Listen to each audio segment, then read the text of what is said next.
He barked through the snow-swept dawn, loud, sharp, relentless. His paws planted beside an abandoned backpack on a cracked metal bench. Ranger wasn't searching for drugs or bombs that morning. He was searching for something deeper. Inside that tattered canvas bag wasn't danger. It was life. A baby boy, blue-lipped and barely breathing, hidden like a secret someone wanted forgotten. Officer Wesley Brooks had come to Brimstone Hollow to outrun his grief, but fate had other plans. What he did next didn't. The wind rolled over Brimstone Hollow in long, breathless sighs, scattering dry flakes across the shuttered windows and creaking telephone wires. It was late January in this quiet Montana town, population under 4,000 and shrinking, where the frost painted its own language on the windshield of every car and silence had weight. The sky was pale steel, refusing to break open, while the streets wore last week's snow like a tired uniform. At the town's aging bus terminal, a concrete rectangle built in the 60s and never updated, there was little movement except for the sway of a rusted flag and the dull buzz of a broken light above Platform 3. Wesley Brooks pulled his patrol SUV to a stop along the curb, engine ticking against the cold. 33 years old, tall, broad-shouldered, with a weary posture that hadn't always been there, Wesley wore his badge like a question mark. His sandy brown hair peeked out under his department-issued beanie, and though his face still held some of its youthful symmetry, his eyes had gone older than his body. There was a stiffness to the way he moved now, ever since Arizona, since the crash. That night, he'd been driving. Just a quick trip to grab pizza, with Ellie, his wife, a nurse with a laugh that stuck to everything, sleeping softly in the passenger seat. A truck ran the red light. Wesley woke up in a hospital. Ellie never woke up again. He left Arizona 2 months later and came back to Brimstone Hollow, the place where he'd grown up before trying to run from it. Now he drove the same quiet streets he once skateboarded down, hoping the cold would numb what the desert never could. In the back seat, Ranger, his K9 partner, shifted with low patience. A 7-year-old German shepherd with a storm gray coat dappled in paler silver around his eyes and muzzle. Ranger was large, steady, and scarred. One ear stood proud. The other flopped slightly from a field injury during his 3rd deployment in Kandahar. He moved with a disciplined grace and had a kind of quiet gravity about him, as though he'd already seen all the worst things the world had to offer and still chose to watch over it anyway. "Let's stretch," Wesley muttered, opening the door. The cold knifed into his coat. Ranger jumped down beside him with a soft grunt, nose immediately catching scent trails along the sidewalk, paws crunching the thin sheet of ice. The bus terminal was mostly empty. Only one woman waited at the far end, Lois Tucker, late 60s, a retired librarian known for riding the bus weekly to visit her sister in Livingston. She sat with a blanket wrapped tightly around her floral coat, nose red from the wind, reading a worn copy of Little Women. She nodded politely at Wesley, who gave a slight tip of his cap, but didn't break stride. "Nothing ever really happens here," Lois once said to him during a late patrol. "It's the kind of town where even the ghosts get bored." Wesley almost agreed, until Ranger stopped dead in his tracks. The shepherd's head tilted, nose twitching violently. Then came the low growl, deep, purposeful. Wesley immediately turned, instinct taking over. Ranger's body stiffened, eyes locked on something behind the bench nearest the terminal's vending machines. "What is it, boy?" Wesley asked, voice tightening. Ranger barked, once, loud and sharp, then lunged toward the bench. Wedged just underneath, dusted in wind-blown snow, was a faded green canvas backpack, half-zipped, straps twisted like it had been dropped mid-step. No tags, no patches, just stillness. Wesley's gut twisted. He crouched beside the bag, Ranger hovering like a sentinel. The zipper was jammed halfway. He could already smell something off, sour and organic. Not garbage, but not right either. He pulled the bag toward him carefully, and Ranger didn't move a muscle.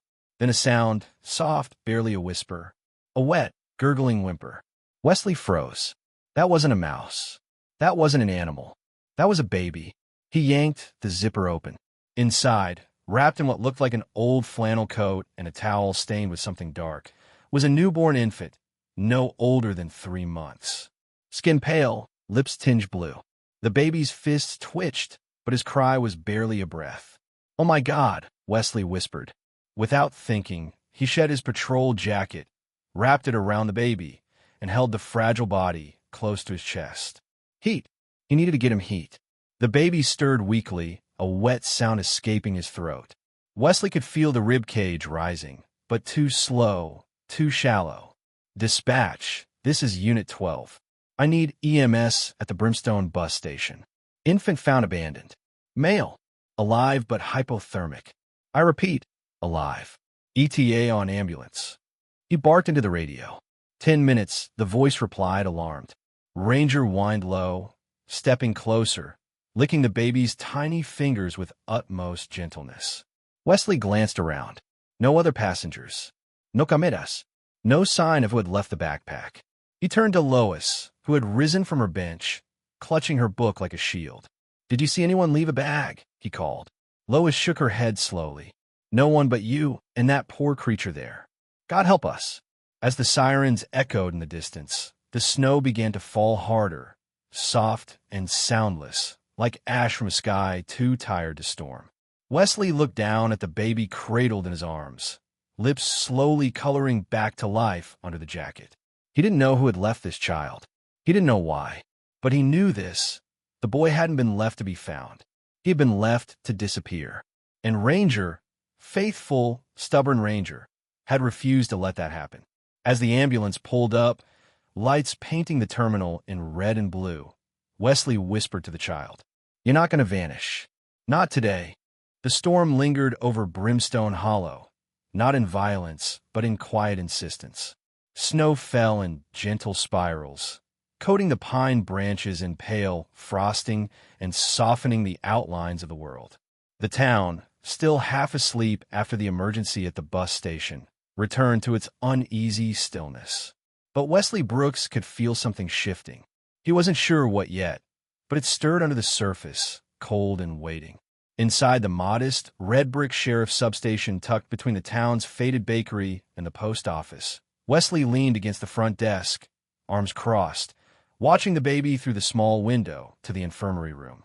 Wrapped in flannel and heat blankets, the infant, temporarily named Snowcap by the responding paramedic, slept in a borrowed bassinet under the supervision of Deputy Carolyn Hess.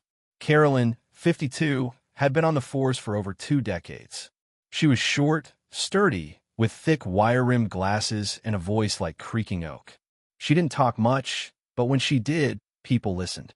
Her dark hair had grayed around the temples, and she wore it in a tight bun beneath her patrol cap. She had children of her own, grown and distant, and as she adjusted the infant's cap with a rare tenderness, Wesley saw the mother still quietly alive behind her stern exterior. He turned away as the door opened. "Clementine's waiting for you," came a voice. Wesley looked up to see Nina Dorsey, a social worker in her late 30s, standing by the coat rack. Nina was petite, pale-skinned, with ash-blonde curls always escaping their tight twist. Her eyes were tired but sharp, and she wore a navy wool coat over her blazer. Nina had worked child services in bigger towns before Brimstone Hollow, but after a burnout-induced breakdown, she transferred here 3 years ago, hoping for something quieter. She never got it. "I called in a favor," Nina added.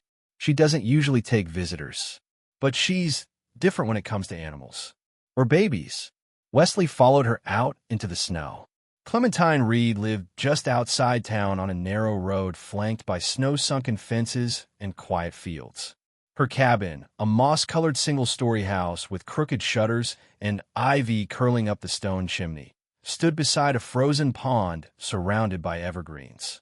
Clementine, 28, answered the door in a thick gray cardigan with holes in both sleeves and faded jeans tucked into worn rubber boots. Her copper-red hair was tied in a loose braid that spilled over her shoulder, and her sharp cheekbones made her look colder than she was. Her skin was pale, dotted with freckles that faded in winter. Her eyes, hazel and unreadable, barely met Wesley's. She didn't invite him in, just stepped aside and let him pass. Inside, the cabin was warm, if cluttered.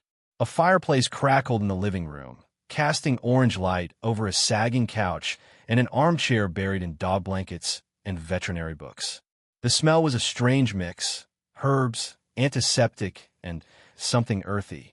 A calico cat limped across the room, tail twitching. "That's Violet," Clementine said. "Hit by a snowmobile last winter. She's not exactly forgiving." Clementine's voice was low and slightly hoarse, like someone not used to speaking aloud often. She kept her arms crossed as Wesley gently set the bundled infant down in a makeshift crib near the heater. The baby stirred, opened his mouth, then settled back into the rhythm of sleep. "Only of goat milk and a few feeding syringes," Clementine said. "It's not much, but it'll work for now.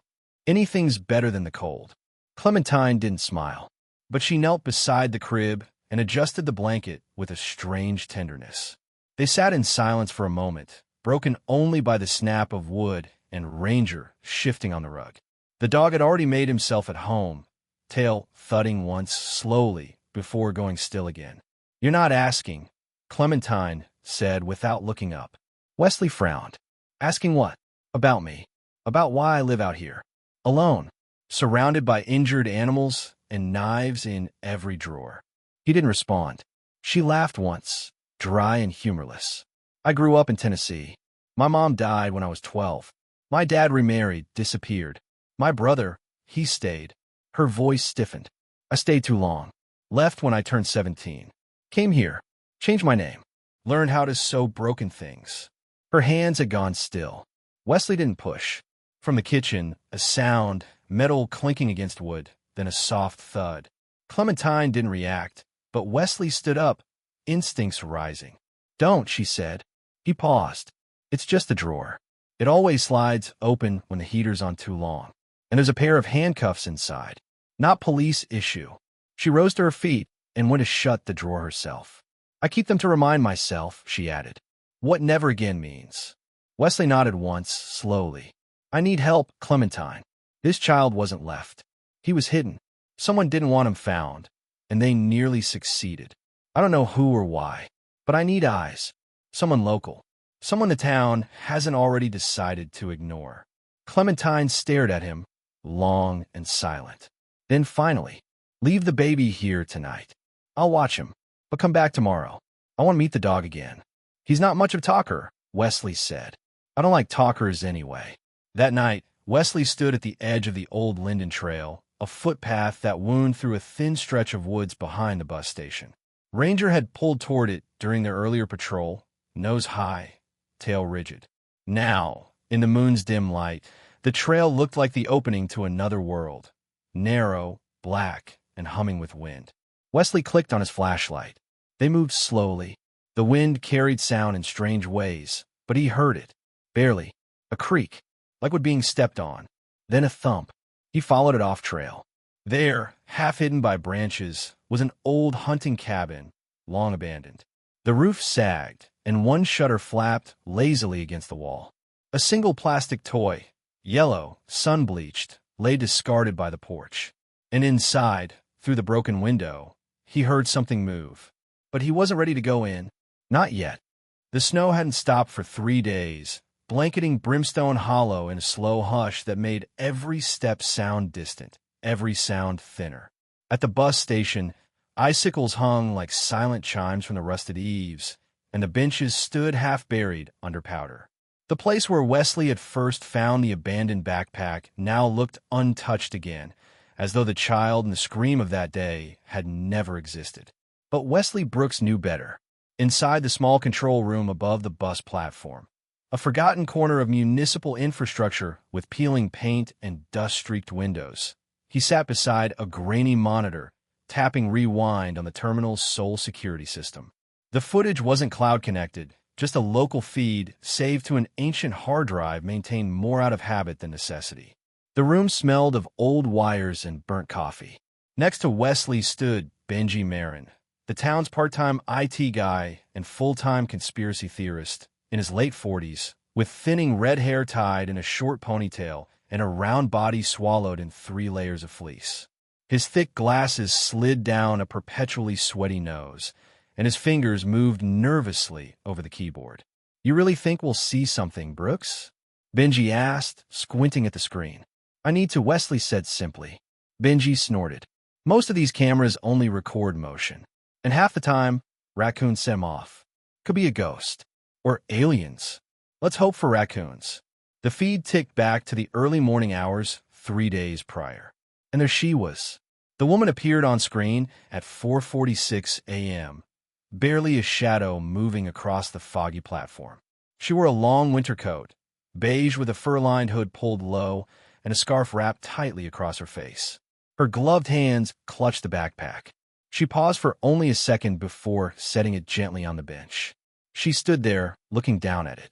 Then she turned and walked away, not toward the street or the parking lot, but toward the fence that separated the station from the woods behind it.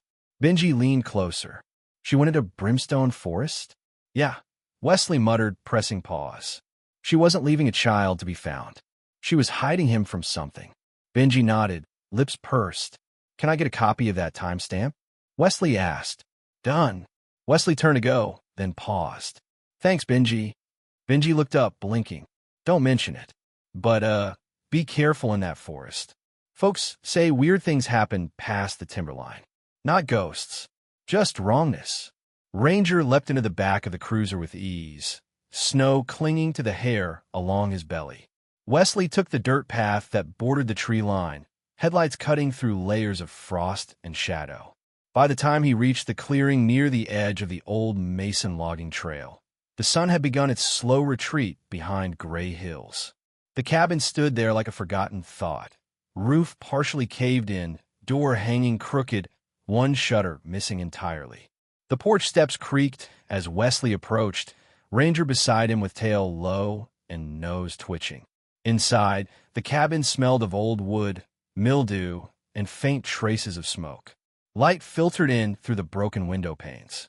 Wesley scanned the room, flashlight playing over the surfaces. There, by the cold hearth, lay a small bundle of fabric, a child's onesie, soft blue, with faded cartoon bears. Nearby, a half-empty bottle of pediatric cough syrup, expired.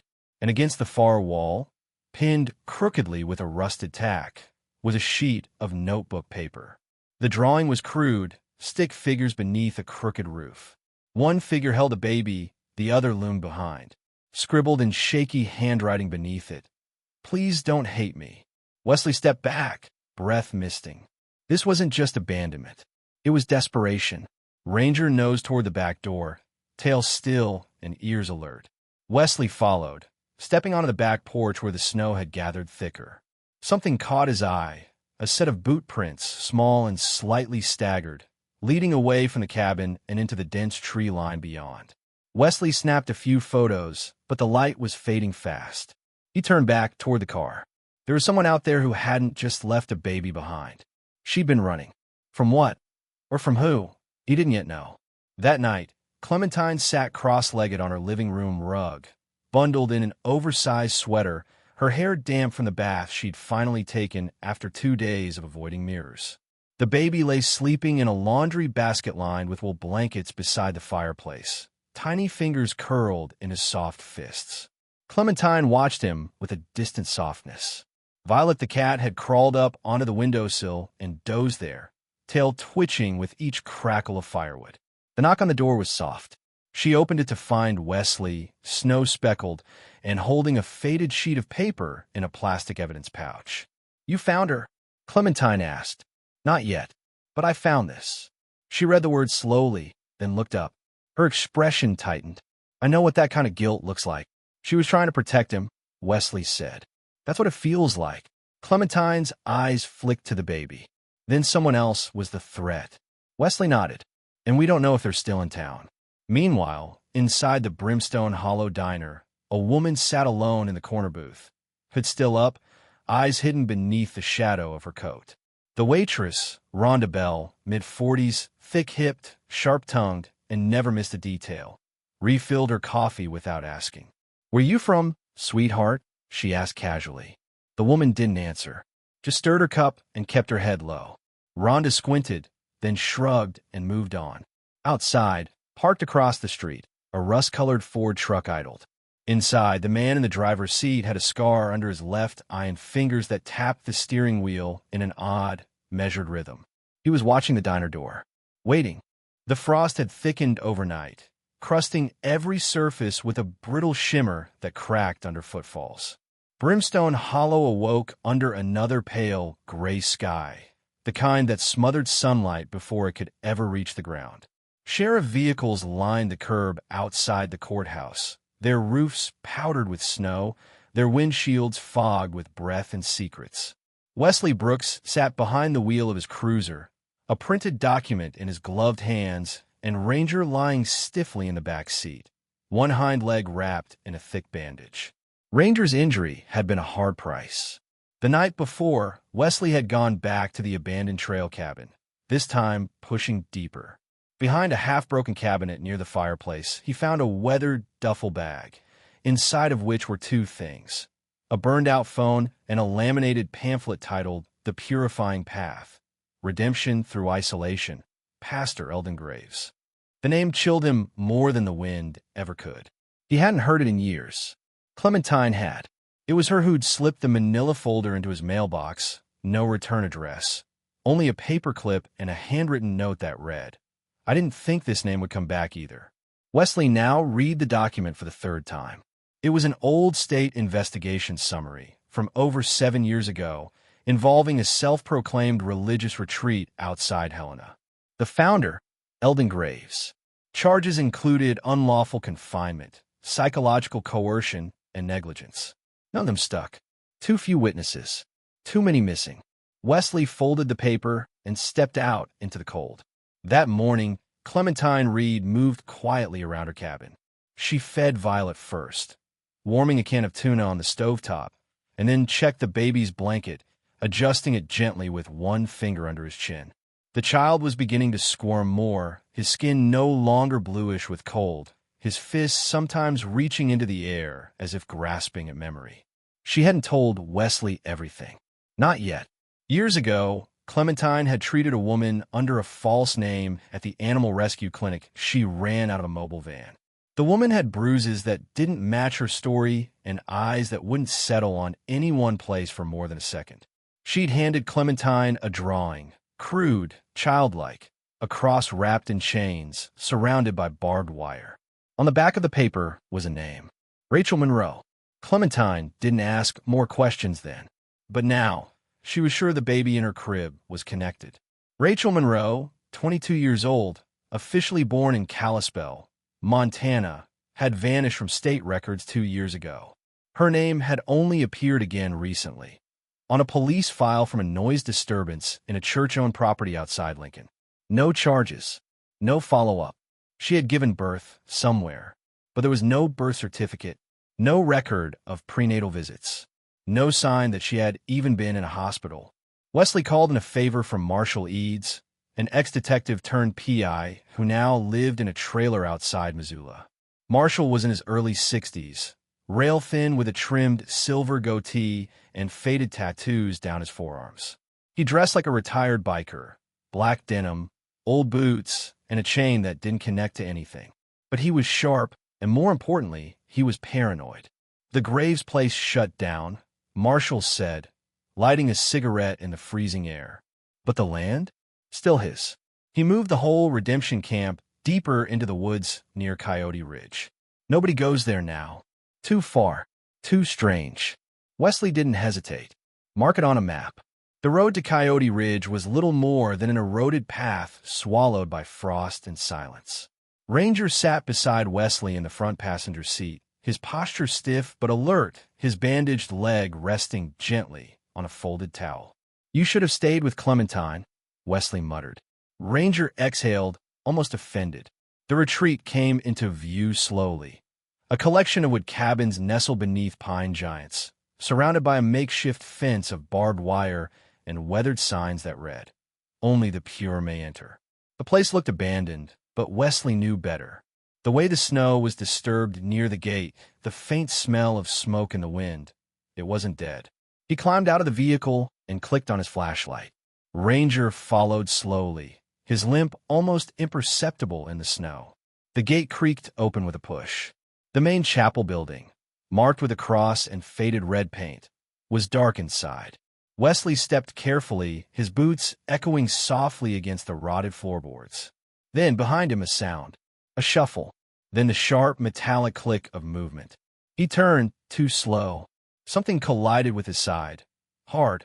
A man, masked and thickly built, tackled him into the wall. Wesley's flashlight rolled across the floor. The man raised a crowbar, but before it came down, Ranger launched. The German shepherd hit the attacker with a deep growl, teeth catching the man's sleeve, dragging him backward. The man screamed, twisting, but Ranger didn't let go. Blood stained the snow in blotches before the attacker threw the dog off and fled into the dark. Wesley fired a warning shot into the air, but the man had already vanished into the woods. Ranger whimpered softly, trying to stand. Wesley rushed to him, heart hammering. Easy, easy, buddy. You saved me. The blood was from Ranger's reopened wound. Nothing fatal, but angry. As Wesley carried his partner back toward the vehicle, he glanced once more toward the chapel. The door now stood open. Inside, illuminated faintly by the dying light, he could see a photograph nailed to the wall. A woman with blonde hair, eyes haunted, cradling a baby. On the back, a name scrawled in red marker, Rachel M. The ice rain fell like shards of glass, delicate and deadly, hissing against the cruiser's windshield as Wesley drove through the backroads of Brimstone Hollow. The wipers groaned under the weight of slush and sleet, clearing just enough for him to see the outline of the narrow lane ahead. Ranger lay curled in the back seat, bandaged leg resting on a bed of towels, eyes half closed but alert, his breath fogging the window with slow, steady rhythm.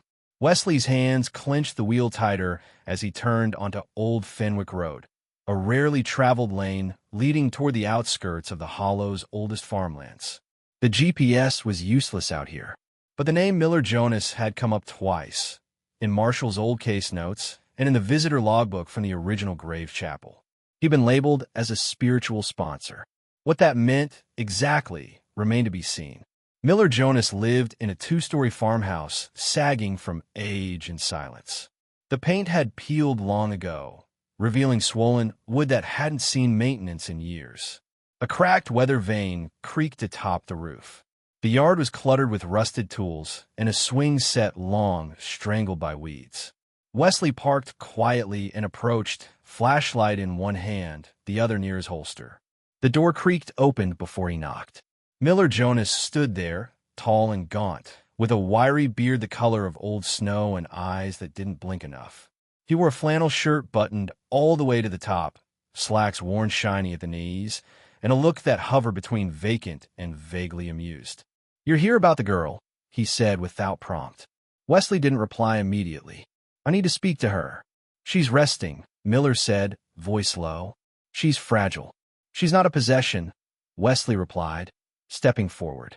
Something flickered in Miller's eyes. He hesitated, then stepped aside. The inside of the house smelled of liniment, mothballs, and old pipe smoke.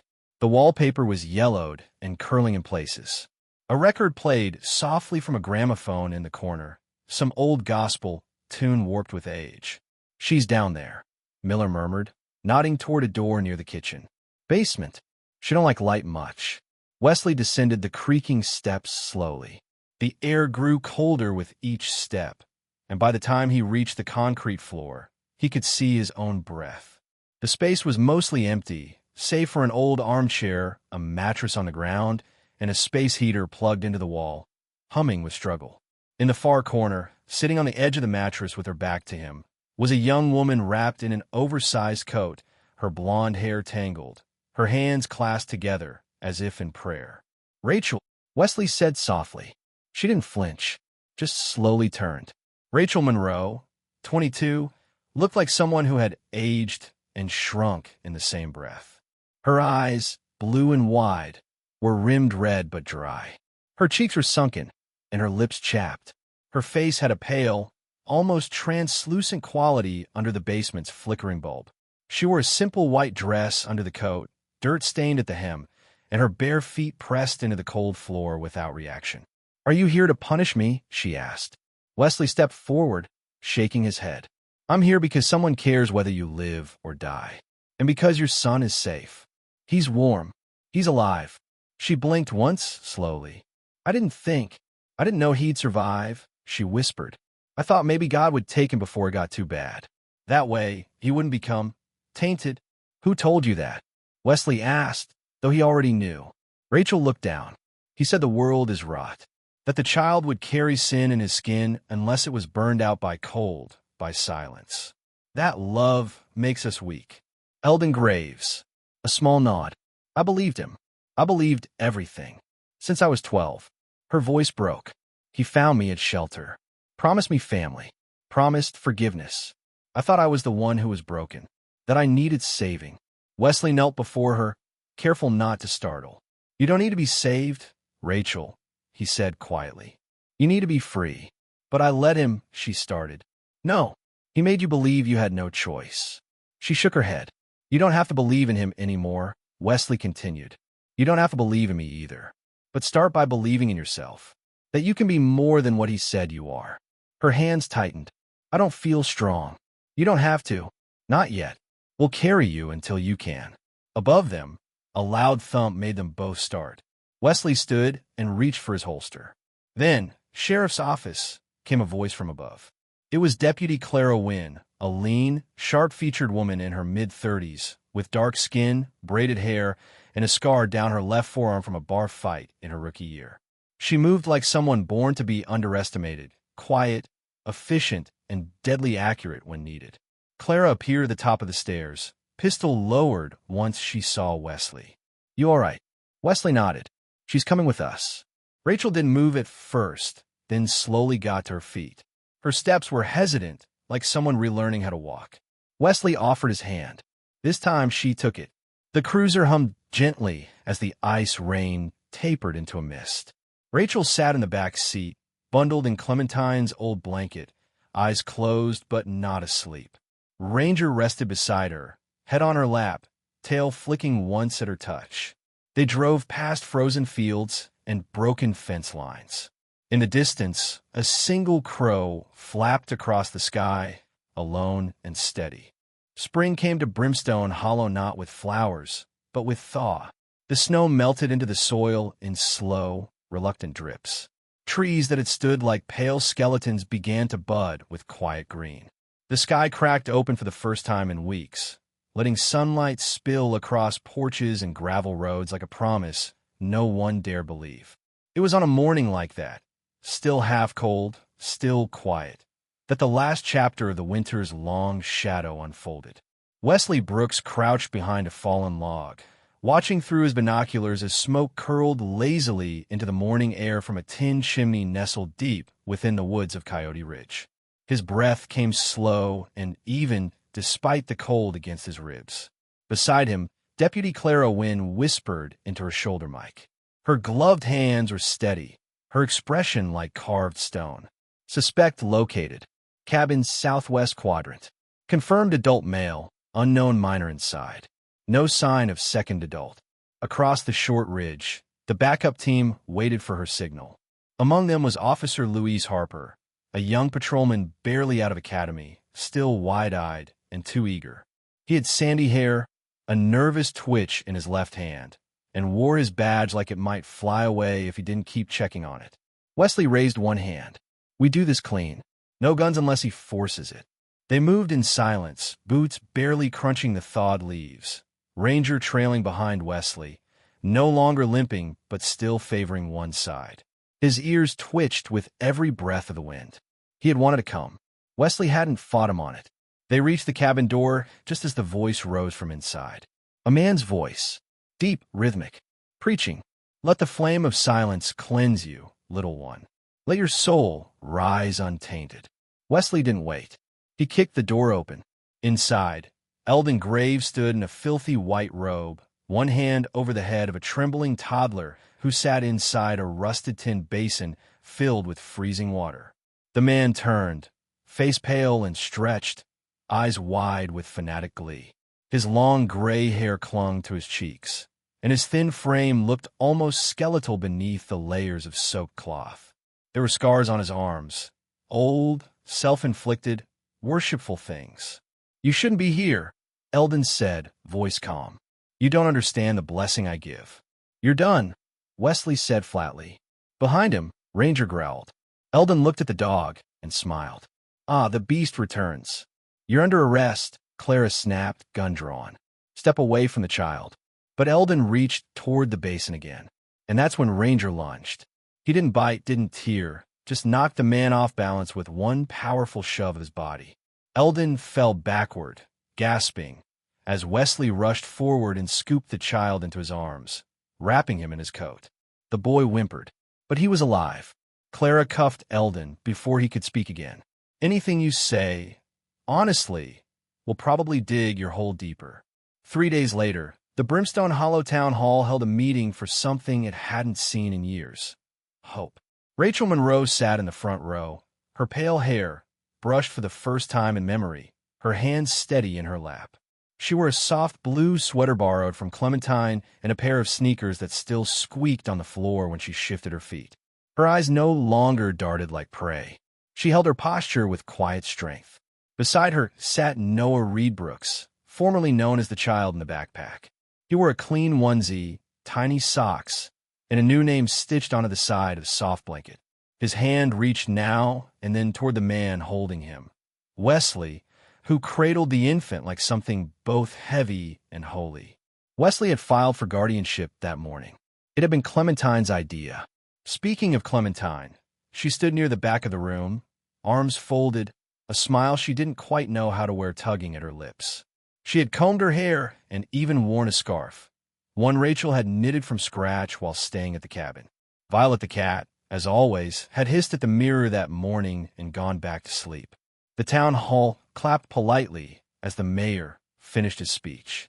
Then a small voice broke through the quiet. From a child in the second row, no older than 5. "Is the dog here?" Everyone laughed, and then Ranger walked in. He wore a new leather collar, dark brown, with a silver tag shaped like a shield. His gait had a slight hitch, but his head was held high. He paused beside Wesley, looked up at the child, and let out a soft bark, just once, as if to say, "I'm still watching." In the weeks that followed, Clementine opened her clinic to more than just animals. With Rachel's help, they began caring for women in need, runaways, mothers with nowhere else to go. Clementine added a cot to the back room and replaced the drawer with the handcuffs. In its place, she kept a lockbox full of small hand-knitted socks and donated baby formula. Wesley took parental leave, spending his mornings learning to mix formula, changing diapers with one hand while answering town emails with the other. At night, he fell asleep on the couch with Noah on his chest, and Ranger curled beneath the crib like a living shadow. One morning, weeks later, as snow began to melt fully from the sidewalks, an envelope appeared on the steps of the sheriff's department. No stamp, no address. Inside, a single page, written in shaky cursive. "Thank you for listening to the bark. Thank you for not turning away." No signature, just that. Wesley folded the letter, eyes misting for the first time in a long time, and slipped it into his jacket pocket, right beside a photo of his wife, Ellie, and the dog who refused to let the world stay silent. Sometimes, the loudest cries for help don't come in words. They come in a bark, a trembling hand, a child left behind. And sometimes, the heroes are the ones who refuse to look away. This story reminds us that the world is full of quiet battles, fought behind closed doors, inside silent hearts, and in places no one thinks to look. But just one act of kindness, one moment of courage, can change everything. Maybe there's a ranger in your life, a protector, a guide, someone who stood between you and the dark without asking for thanks. Or maybe you've been that for someone else and didn't even know it. So if this story moved you, touched a memory, or lit a spark of hope in your heart, take a moment to share it. Leave a comment below. Your words might comfort someone who needs it more than you know. And if you believe in second chances, in grace after brokenness, in the quiet power of love,